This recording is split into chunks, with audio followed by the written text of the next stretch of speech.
In this video, I am going to show you how to set up a C++20 template project that uses all the compilers that we have seen in this chapter here. That's going to be GCC and Clang from Visual Studio Code, and we will have a project that we can reuse throughout the course to make our job easier. Let's head over to Visual Studio Code and actually do that. Before we do that, I am going to head over to our terminal here and show you the empty folder we are going to be starting from. That's going to be 7 template project, all compilers here. This is an empty folder. If you go in 7 and ls, you're going to see that it is an empty folder. Okay, nothing in here.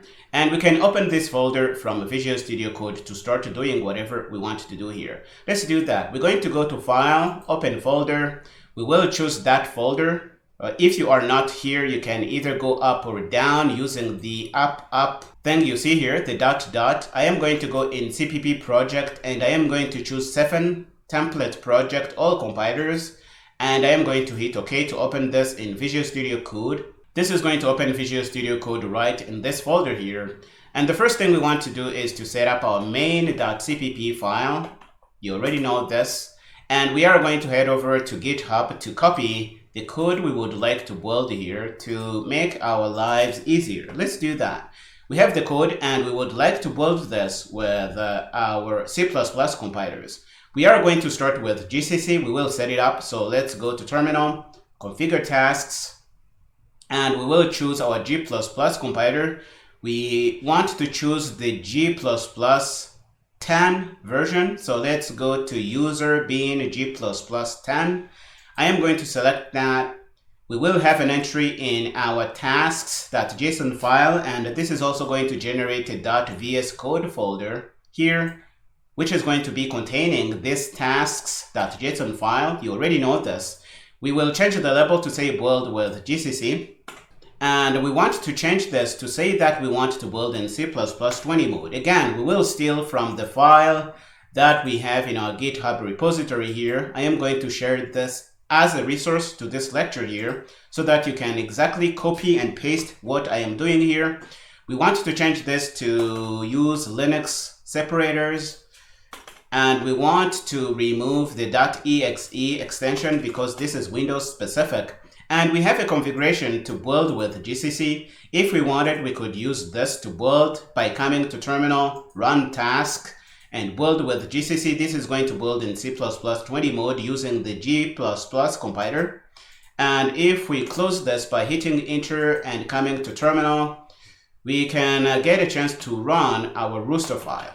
Nothing special here, we have seen this. But we want to also configure the Clang compiler to be usable from the same project. And we do that by setting up Clang like we set it up in a previous lecture. Let's come to terminal and say configure tasks. At this point, we will choose Clang ++-12 that lives in user bin. Let's select it. You can see it right here where I have my cursor. If I select it, this is going to create another entry in my tasks.json file. After the one we had for GCC, we have another for Clang, and they are separated by a comma that you see here. I am going to change the label for this to say that we want to build with Clang. And we also want to tell this to build in C++20 mode like we did before. Again, we will come here and steal this. The code is the same as for GCC. I am going to paste that in here, change the separators to make them Linux specific. And we will take out the .exe extension because this is a Linux program we want to build here. And this is done. We can close our tasks.json file. And if we go to terminal and say run task, now you see that we have 2 options. We can either use GCC or Clang, and this is really cool. This is why I love using Visual Studio Code in creating tutorials like this. It is easier to switch between compilers, and you can see differences between compilers as you build your C++20 applications. This is really priceless. Now we can build with Clang. Let's use Clang here. The build is good as you see here. We can hit enter to close this. We can clear and run rooster. And this is going to give us our output here. Again, we have the squiggly lines and you already know how to get rid of these. As we saw in previous lectures, you can come to View, Command Palette, choose C++, C, edit configuration UI, and we are going to scroll all the way to the bottom and tell Visual Studio Code to use C++20 to understand the code that we type here. This is going to take out the squiggly lines that we have. Now we can try and build with either of the compilers. We can come to terminal, run task, either use Clang. Clang is going to build successfully, or we can even choose to use GCC. And it is really easy to switch between compilers. As I said before, once you build your project, you can run it. And this is what we are going to be doing over and over as we learn about C++ features throughout the remainder of the chapters of this course. Now that we have a template project set up, this is what we are going to be reusing throughout the course. For example, if we need to create a new project, we will copy this project, give it another name, and use this as a starting point.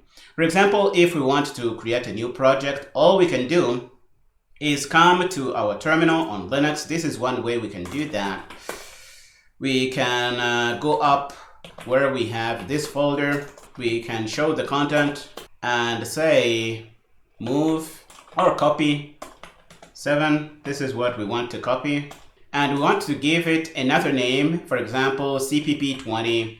And we need to specify the R command because that's going to be copying recursively everything under this folder. So let's specify the R command. This is going to copy this. And if we look, now we have a new project called CPP20 template project, and we can open it in Visual Studio Code. So let's go to terminal, or let's go to file, open folder, and we can open that up. And this can be a new project that we can use to learn about C++. Okay, it is going to contain everything we have done before. You see it contains the .vs code folder, which contains the configurations for building with GCC and Clang. And we can change this, for example, to say stdcl hello world.